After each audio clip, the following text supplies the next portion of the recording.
कम से कम सबसे बड़ी समस्याओं में है। और इसका कारण ये है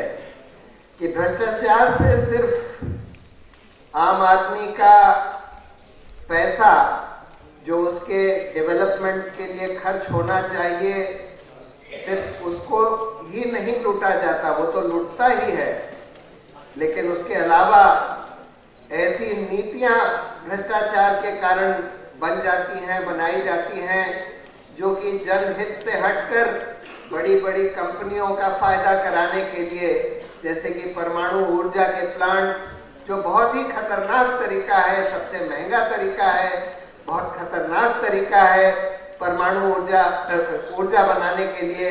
लेकिन फिर भी भ्रष्टाचार के कारण इस तरह की नीतियां बनाई जाती हैं, चलाई जाती हैं। उसी तरह से बहुत सारी नीतियां जो कि बिल्कुल जनहित के खिलाफ हैं, लेकिन सिर्फ इसलिए बन जाती हैं क्योंकि उस तरह की नीति से कुछ बड़ी बड़ी कंपनियों को फायदा होने वाला है। लेकिन सबसे भयंकर जो परिणाम होता है भ्रष्टाचार का,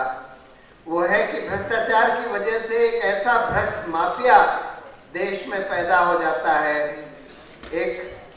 राजनीतिक और corporate mafia,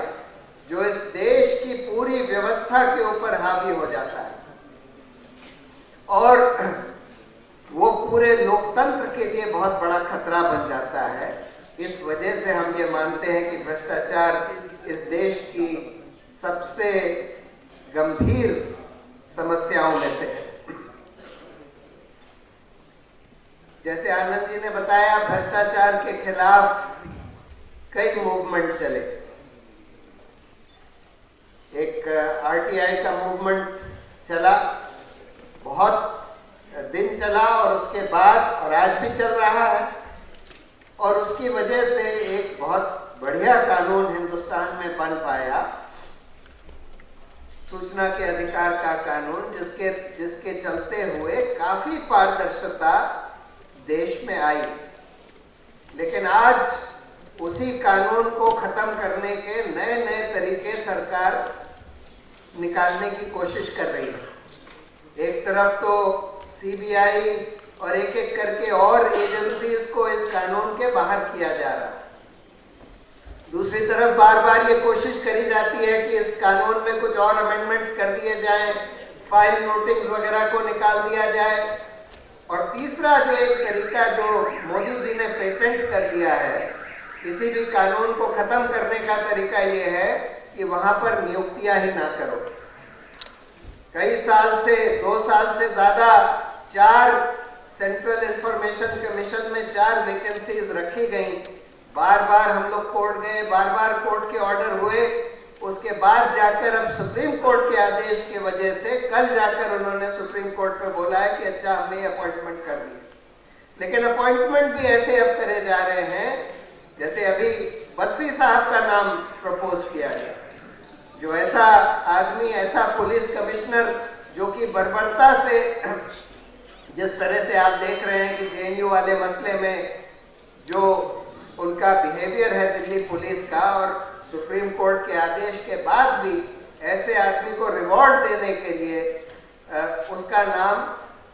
central information commission में एक इंफॉर्मेशन कमिश्नर के लिए सरकार ने रखा था। वो तो इतना शोर मच गया, इस वजह से उनका नाम हटा लिया गया। लेकिन आमतौर पर यह देखा जाता है कि इस तरह के जो चहेते ब्यूरोक्रेट्स होते हैं जो सरकार का काम करते रहते हैं, उन्हीं को आज इंफॉर्मेशन कमीशन में बनाया जा रहा है, और उसके चलते हुए इंफॉर्मेशन कमीशन को कमजोर किया जा रहा है और पूरे सूचना के अधिकार